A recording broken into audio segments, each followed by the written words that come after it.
Today at the Rockpit, we're joined by GayC DC frontman Chris Freedman, who are making their maiden voyage to Australia later this month. Welcome to Australia and welcome to the Rockpit, Chris. How are you, my friend? Thank you so much. I appreciate your time, and I'm doing pretty well. I'm pretty freaking excited. So, is this your first time to Australia as a muso or as a tourist? It's not my band, my other band, Pansy Division. We toured Australia and New Zealand in January and February of '95, so 31 years ago. I was two. I think I was three, maybe. Yeah. So it's all good. So, I mean, first things first. I mean, why have you decided to pick AC/DC as the band you would put a gay twist on? Very good question. It's interesting because here in LA, it's a big showcase town. There's a lot of musicians here, as you might be imagine. And I kind of ran into a group of gay musicians, and we sort of put together various projects for fun and for to play for our community. And one year we put together a band called the Gay Gays. It was an all gay tribute to the Go-Go's. That ended up lasting like 13 years, and we ended up playing the after party for Jane Weedland after the Go-Go's played their last show of their last tour. And then we broke up because we figured they were breaking up. But some of us were like, well, what's next? What other tribute band could we do? That was a lot of fun. And one of our guitar players was just playing the Back in Black riff. And he just jokingly said, how about Gay CDC? And I went, hang on, wait a minute. There it Uh, is. Yeah. so the logo came up. The fact that we were all AC/DC fans came up. We were like, okay, now let's start thinking of the songs. We came up with songs immediately. Like this wrote itself, and we got on our phones. Like, okay, well, there's got to have been a band called Gay CDC already. No, and there wasn't. So we just sort of the path just sort of unfolded. And we were like, all right, I guess we're doing it. And it's been a challenge. The first thing that we did was we said, well, it's one thing to play the Go-Go's. They weren't that great on their own anyway when they were playing. But AC/DC is another story. I mean, people are used to that tight music and that little bit of swing and all those little things that make AC/DC so special musically. So we woodshedded for about 6 months to make sure that we got the music down. And then we just sort of played with the presentation. I think we kind of think of it more of a refresh than a tribute band. So while the music is the music you remember and love so much, the presentation is off from what you're used to, and we've changed some of the lyrics as well. Just had a little bit of fun with it. So it's not a parody. It's because we are all deep AC/DC fans. So we knew we had to do this right. And it's been fun with a capital F all the way along. It has just been deciding what songs, deciding the show, all of it has just been a blast. So we hope to share that fun when we get there. And I guess when you play with the song titles as well, and you put your own twist on them, and then obviously the lyrics within have to match, the way you address the song. How much fun was that to go and rewrite some of that history? Well, I've been, it's a duality because I've tried to realize that there's going to be some people who think we're blasphemous. We're not doing justice to them.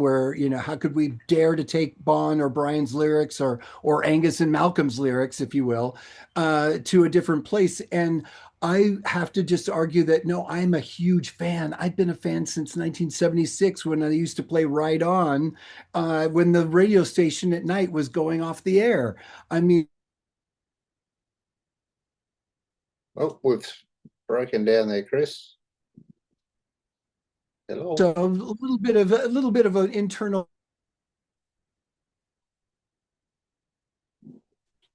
And some lyrics, like just seeing a guy in a dress singing Big Balls was enough, so I didn't change the lyrics to Big Balls at all. No, well, some things sort of line themselves to it. The Jack, big balls. There are so many things that you can't actually touch, but are ambiguous enough to slide sideways, I guess, if for less of a better term. Now, Right. obviously, finding the right musos is the other key element. I mean, we spoke about Malcolm before. His right hand is the tightest right hand in rock and roll, as far as I'm concerned. It's precise. It's perfection. It's untouchable. Um, Yeah. finding the right guys. I mean, was that an easy thing to do, or was that purely the guys from the GayC that stepped into this project? Well, it was, we did need to find, now I was the bass player. I've always been a bass player. So my role changed because we could not find a singer that was willing to do it. Most of them said, "I'm not going to ruin my voice doing that. No way."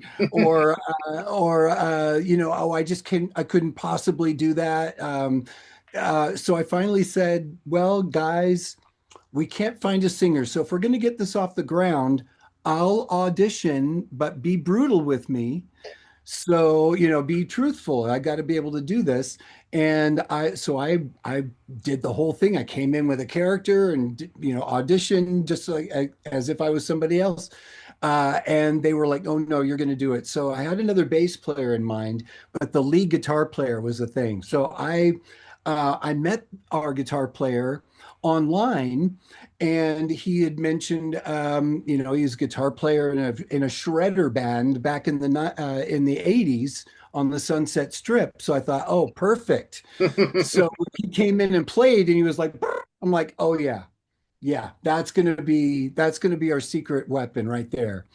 So I knew as soon as we got Steve to be able to play the leads, that cinched it up. And I thought, oh yeah, we're gonna be fine. Absolutely, and finding that right element and those right ingredients are the important thing. Yeah. So when it comes to doing, again, picking the catalog apart, and I mean, I'm looking at some of the set lists that you've played, and some of the songs that you do cover in your set. Were there songs that you wish you could put a twist on that you haven't quite been able to yet? Well, I don't think the twist necessarily, but we have attempted for those about to rock many times Mm, because it's one of our favorite songs. It's yeah, one of our favorite yeah. albums. But the song needs cannons, and we just don't have the production to do the cannon effect. And I've tried to think, well, what could we use instead of the cannons? And it's just not, it doesn't carry the weight. You know what No, I mean? no. The heft. Um, so that's one song we keep, unfortunately putting on the back burner. Like, well, one day it'll dawn on us what we need to do. But right now, I just keep thinking about that one. I'd love to do that one. That would be incredible. Yeah. I have some visuals for you. I have some ideas. We should perhaps chat after this. Just some stuff to throw out there. um, but again, being able to play these songs and being able to tour, the world doing this must be so exciting. And I mean, have you had any feedback from the official ACDC camp themselves um, as to their reaction to what you're doing? Well, we don't have any official nod from the band, and I think that's been a lot of people's concern is, they don't have they weighed in on it.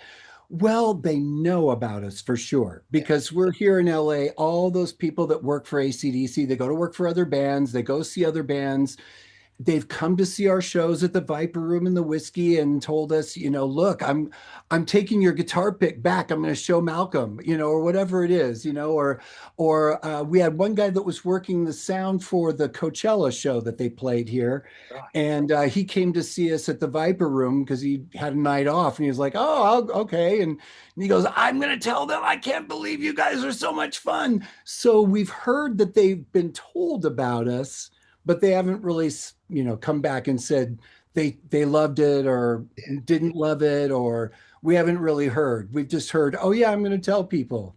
Like we know the keyboard tech for Fleetwood Mac, and he's best friends with somebody that works on AC/DC's crew, and then we just never know exactly what is being said. So, How deep down but it's we haven't heard buried. from their lawyers either. Well, that's a great thing too. You're doing something right in that regard. If you haven't been hauled over those coals. So, Right. this first tour of Australia, it's 6 dates from the 19th of February through to the 27th of February. You start in Brisbane and you'll work your way down the east coast to Melbourne on the 21st of February. Then you head to Adelaide, Perth, and then back the final show in Sydney.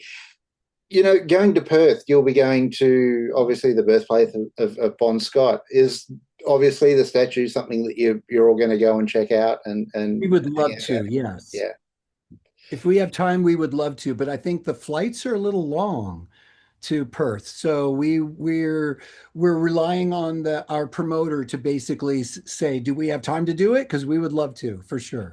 yeah, for sure. So, but what I mean, the show just sounds like so much fun. It really does. It just sounds like an absolute blast. And I mean, with the music being on it so respectfully as well, is there anything that you can add to people that might be on the fence about coming and grabbing a ticket that might tip them Sure. over? Sure. If you're an AC/DC fan, the music is everything. And we made sure that we got it right. And our guitar player is like a guitar player I've never seen before. He is amazing. So if you're a guitar fan, definitely come out and check out Steve McKnight. He is unbelievable. And then as far as our show, it is a nonstop circus. We sometimes collide on stage because every stuff is going on constantly. There's costume changes, there's props. If we can get away with it, we'll put confetti in the air. So it's just a nonstop color, fun extravaganza. So if you're at all a fan of that music, you know that we're going to do it right. Well, maybe you don't know we're going to do it right. You have my word. We're going to do it right. But I guess at the end of the day, I mean, if you have questions, you need to go. I guess you need to Yes. come along to a Yeah. show.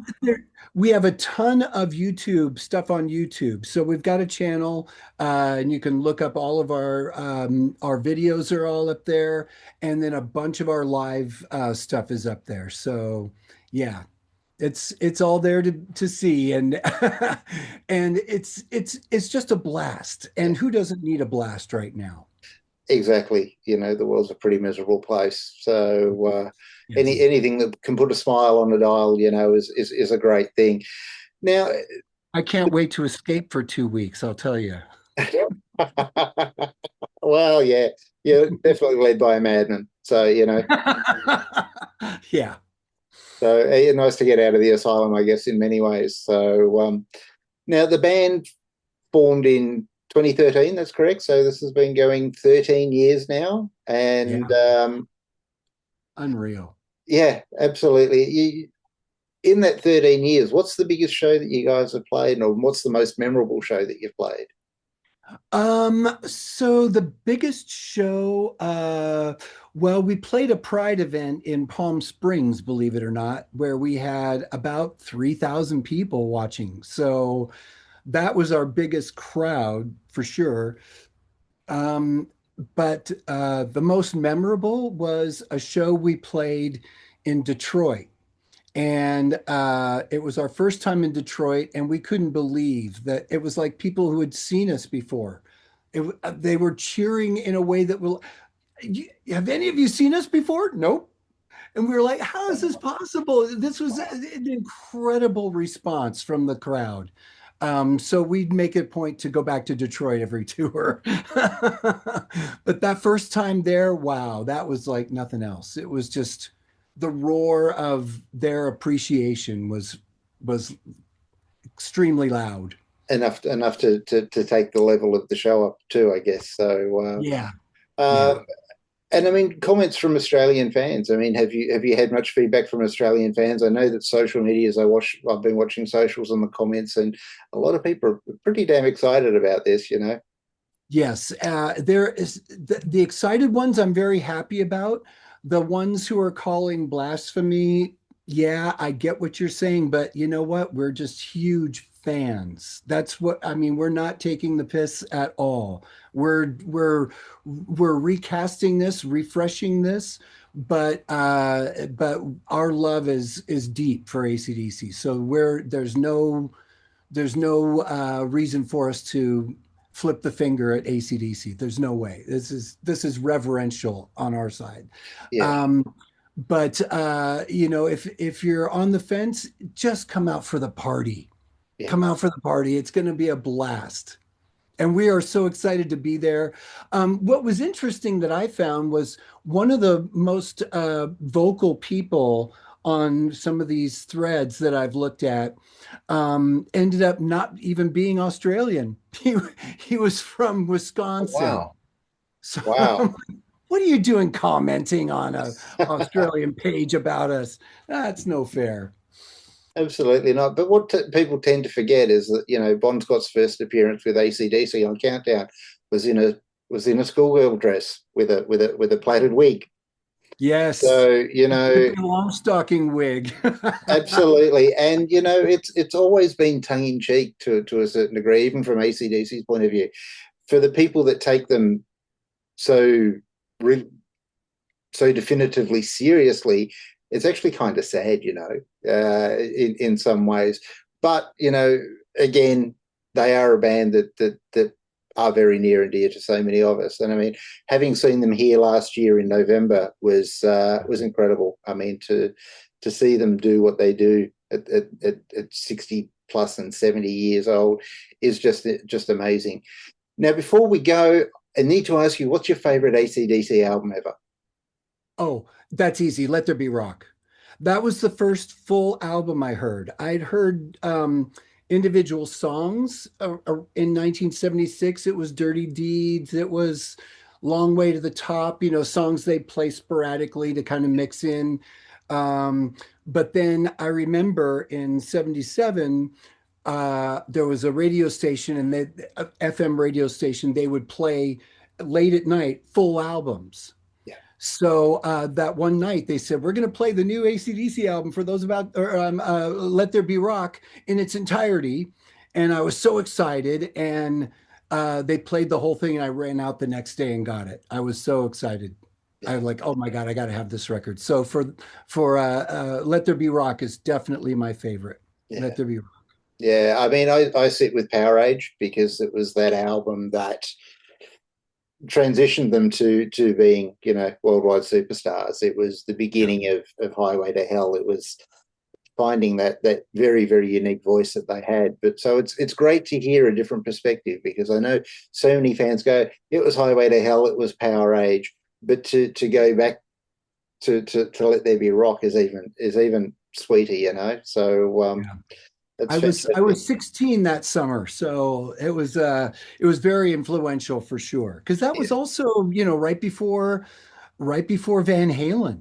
yeah, So at that point, Angus was considered one of the best guitar players in rock, yeah, period. And that album really showed it, sounded so good. absolutely. It certainly did. Well, Chris, we're pretty much out of time. It's been an absolute pleasure chatting to you. We can't wait to see you down here in Australia to do your thing.